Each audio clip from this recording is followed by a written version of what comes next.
উনি কোন দলের? উনি বিএনপি করেন। এটা প্রার্থী আমাদের মধ্যে সৌন্দর্য সহানুভূতিতা এটা থাকতেই পারে, থাকবেই ইনশাল্লাহ। বিএনপির লোকরেও আপনি কোলাকুলি করতেছেন, ভালো। সে প্রতিযোগী আমার, তাকে তো আমার মাঠে থাকতেই। বিএনপি ভোটের মাঠে আছে? হ্যাঁ অবশ্যই আছে, এই যে আমার সামনে জ্বলন্ত প্রমাণ আপনাদের সামনে। বিকাশে কম খরচে ক্যাশ আউটের লিমিট বেড়ে 50,000, প্রিয় এজেন্টও 2টা।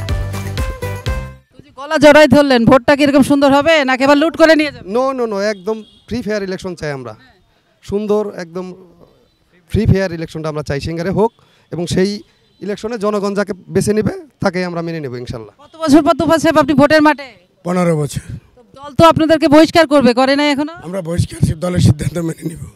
এখন বহিষ্কার আমাদের চিঠি পাইনি, কিন্তু শুনেছি বহিষ্কার করবে। তো যাদের ভয়ে ভোট করেন না আওয়ামী লীগ, তারে গলা জড়াই ধরলেন কেন? এটা হলো আঞ্চলিকতা, এটা আন্তরিকতা। আমেরিকার নির্বাচন হয়, বাইডেন আর ট্রাম্প একই মঞ্চে থাকে। আমি তাকে প্রস্তাব দিচ্ছি, যদি ভোট হয় দলাদলি না করে একই মঞ্চে আসো, যদি তুমি ভালো করো তোমাকে ভোট দেবে, আর জনগণ যদি আমাকে ভালো মনে করে আমাকে ভোট দেবে। আপনি যে আঞ্চলিকতার জন্য জনগণের চাপে ভোটের মাঠে আছেন, মানে জনগণ চায় বিএনপি ভোটে থাকুক, তো আপনার সেন্ট্রাল বুঝে না জনগণের কথা? এটা সেন্ট্রালে থাকতো তাদের, তাহলে তো আমি সেন্ট্রালে থাকতাম, যেটা আমি সেন্ট্রালে নাই। সেন্ট্রাল মনে করে ভোট বর্জন করলে বোধহয় জনগণ পাশে থাকবে। আসলে বাস্তবতা একটু ভিন্ন। আপনারা তো ওনাদের ভয়ে, আওয়ামী লীগের ভয়ে বলেন আওয়ামী লীগ ভোট চুরি করে নাই, লুট করে নাই, সেজন্য ভোটে আসেন না। এখন আওয়ামী লীগের প্রার্থী আপনার পাশে আছে, ওনারা কিছু বলবে? সেটা জাতীয় নির্বাচন, স্থানীয় সরকার নির্বাচন। মানে জাতীয় সরকারের নির্বাচন আর স্থানীয় সরকারের নির্বাচনের মধ্যে অনেক তফাৎ আছে। ভোটটা সুন্দর করার জন্য আপনার পাশের আওয়ামী লীগের ভাইকে কি বলবেন? বলবো যে একই সঙ্গে ভোট চাবো, তুমি ভালো হলে তোমাকে দিবে, আমাকে ভালো হলে আমাকে দিবে। আপনারা কি জনতার ভোটে আসতে চান নাকি ক্ষমতা দিয়ে ভোট ভয় দেখান? জনতার ভোটে আসতে চাই আমরা, জনগণ যাকে বেছে নেবে আমরা সেই মেনে নেব, সেই রেজাল্ট। বিএনপি যে ভোটে আসে না, আপনাদের স্থানীয় পর্যায়ে তো বিএনপি ভোট করছেন, তো বিএনপিকে কি বলুন? একদিকে জাতীয় ভোটে আসে না, স্থানীয়তে আছে, আবার বলছে ভোট আপনারা করবেন না, এটাকে কিভাবে দেখেন?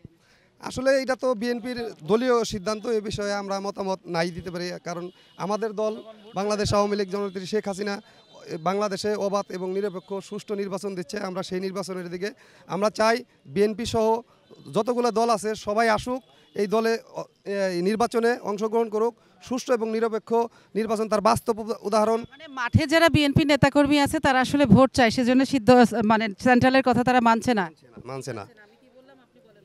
মানে জনগণের সাথে সম্পৃক্ত থাকতে হলে অবশ্যই অবশ্যই নির্বাচনে আসতে হবে।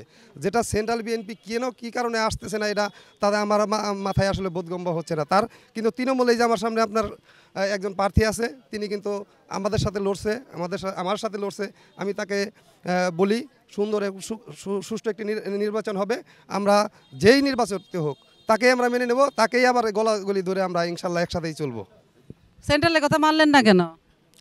আমি সেন্ট্রালের কথা বহিষ্কার আদেশ মেনে নেব, কিন্তু আমি জনগণের যে ভোটের অধিকার, সেটা জনগণের যে চাহিদা, এই জনগণের চাহিদা অনুযায়ী আমি ভোটে আছি। ইসির প্রতি আস্থা আছে?